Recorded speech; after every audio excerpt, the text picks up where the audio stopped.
Sobat Diet Kalori, bertemu kembali dengan saya Edwin Eka, founder dari dietkalori.co.id, dan di video kali ini kita akan membahas tentang penyebab bentuk tubuh yang tidak proporsional. Jadi ada banyak sekali ya, mungkin salah satunya ya di antara Anda sekalian yang sedang menonton video ini memiliki bentuk tubuh yang kurang proporsional ya, dari tinggi badannya, kemudian dari berat badannya, dan beberapa lingkar perut, lingkar paha, dan sebagainya ya. Ada yang di beberapa bagian tubuh terlalu besar dan sebagainya. Nah, apa saja penyebab dari bentuk tubuh yang tidak proporsional ini? Nah, yang pertama tentu saja adalah misalnya kaitannya dengan tinggi badan dan beberapa bagian tubuh itu, terutama di kondisi di mana mereka masih usia pertumbuhan, itu nutrisi itu sangat penting, bahkan dari kecil sekalipun ya, bahkan dari masih dalam kandungan sekalipun ternyata punya pengaruh terhadap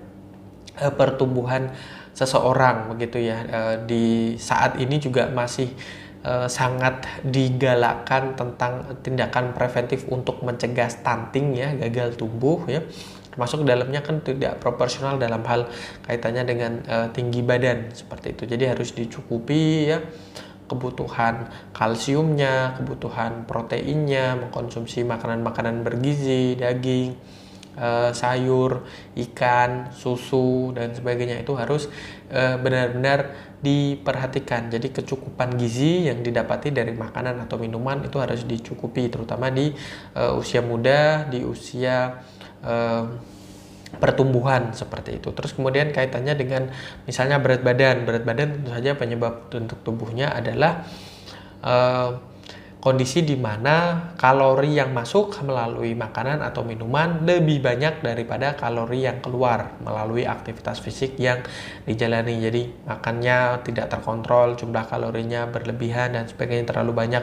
mengandung jumlah kalori ya, dari lemak, dari karbohidrat, dari protein, dan sebagainya gitu. Jadi makanan yang tidak terkontrol itu juga menjadi penyebab bentuk tubuh tidak proporsional. Terus kemudian yang ketiga, paling sering itu adalah terjadi misalnya di beberapa bagian tubuh tertentu, itu karena kurangnya gerak ya, kurangnya aktivitas fisik, kurangnya olahraga, terlalu sering misalnya bekerja dalam kondisi duduk, terus kemudian di depan laptop begitu ya, selama beberapa jam dan tidak diimbangi dengan olahraga 3-4 kali seminggu, misalnya berolahraga berenang atau apapun itu. Nah, itu juga bisa menjadi masalah kaitannya dengan bentuk tubuh yang tidak proporsional seperti itu. Terus kemudian yang keempat ya, kaitannya dengan genetik ya. Jadi secara genetikal bisa kita lihat biasanya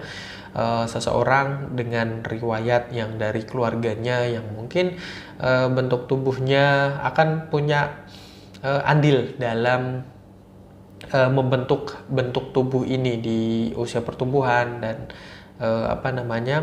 di kondisi di mana dia tumbuh dan berkembang seperti itu. Dan juga biasanya satu keluarga itu kurang lebih memiliki pola hidup yang sama begitu ya, diciptakan kebiasaan dari keluarga tersebut. Biasanya ada pola makan yang sama, aktivitas fisik yang sama, otomatis biasanya ya ketika orang tuanya mungkin jarang atau bahkan tidak pernah atau lebih sering malas-malesan, otomatis biasanya akan sangat rentan anaknya juga mengalami pola hidup yang sama seperti itu. Jadi faktor keluarga ini juga menjadi peranan yang cukup penting, yang cukup vital terhadap bentuk tubuh yang tidak proporsional. Jadi secara genetik maupun secara attitude atau secara kebiasaan yang ditanamkan oleh keluarga tersebut. Jadi sebisa mungkin berolahraga secara rutin ya, 3 sampai dengan 4 kali ya,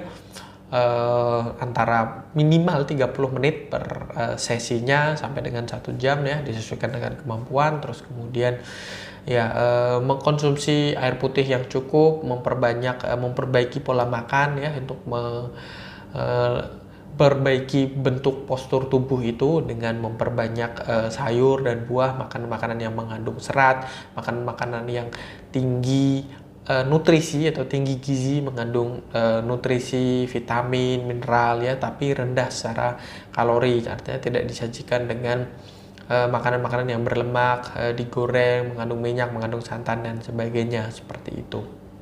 Dan ya mungkin di beberapa bagian tubuh tertentu yang memang kurang proporsional bisa dilatih lebih intens daripada yang lain. Namun sejatinya ketika seseorang ya sudah mengalami kondisi di mana mereka mengontrol kalorinya, tubuh juga akan secara otomatis ya mengambil bagian-bagian lemak di antara tubuh tertentu yang sudah sedemikian rupa disimpan atau menjadi cadangan energi bagi tubuh. Jadi secara otomatis akan hilang. Jangan khawatir misalnya bentuk tubuh di satu bagian tubuh tertentu masih banyak timbunan lemaknya, sementara yang lain sudah turun, tidak akan seperti itu. Jadi mekanismenya tetap akan tubuh mengambil di bagian mana yang masih ada cadangan lemaknya.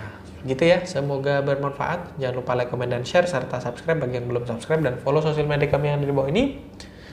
Dan sampai bertemu kembali dengan saya Edwin Eka dari dietkalori.co.id.